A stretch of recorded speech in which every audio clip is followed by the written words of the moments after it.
So, ngayon may pasok ako sa school ng alas 2. It is currently 1:17 in the afternoon. Ang random guys, bigla na lang umulan ngayon kasi kanina sobrang init pa talaga. Nakapag-skincare naman ako kaya diretso na ako sa pag-apply ng aking base. So, gamit ko tong sa YO, yung Cloud Touch Blurring Skin Tint nila. And sobrang ganda talaga guys ng coverage nito. Actually guys, after neto, yung first subject ko is may quiz kami pero hindi ko pa siya nare-review. Alam kong kaya ko naman siya reviewin nung nasa tricycle na ako. Alam mo naman kayang-kaya talaga tawang-tawa ako guys kanina kasi kaninang umaga pumasok ako ng school kasi may isa kaming subject. So yung subject namin yun is 8 to 10 a.m. Tapos dahil nagmamadali na nga, hindi ako nakapag-makeup, nakapag-skincare lang ako kanina. May pimple patch pala ako dyan pero hayaan nyo na. So yun na, nagkaroon kami kanina ng quiz. Bukod pa nun bago ako pumasok is talagang wala akong ayos. Pero dahil I refuse to go na walang makeup yung base ko, ginawa ko siya ng nasa motor ako. Like, bahala yung mga nakatingin na yun, basta ako yung nag-aayos. Kasi syempre, ayoko na makita or pumunta ng school nang walang ayos. Sa akin ha, okay lang maliit basta nakaayos.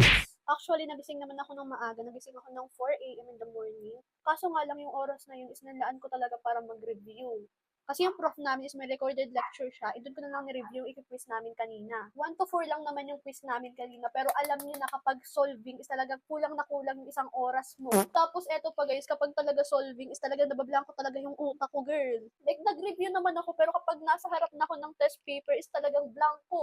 Pero syempre, may naisagot naman ako kahit pa paano. And talagang sa ulo ko naman yung mga formulas na kailangan sa uluhin. So ngayon naman yung first subject namin, sasabak na naman ako nang walang ka-review-review.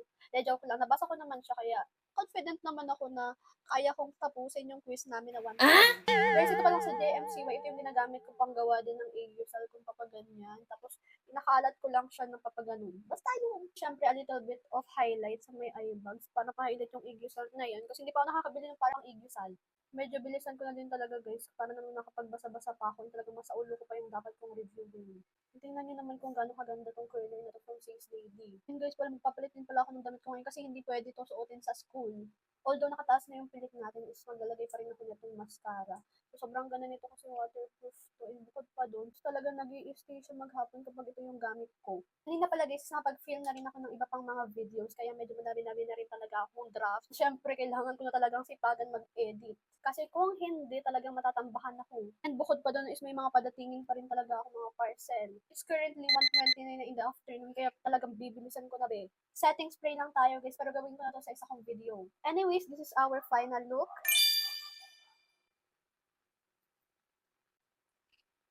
Yun lang guys, na rin pala ako at malilate na din ako. Bye!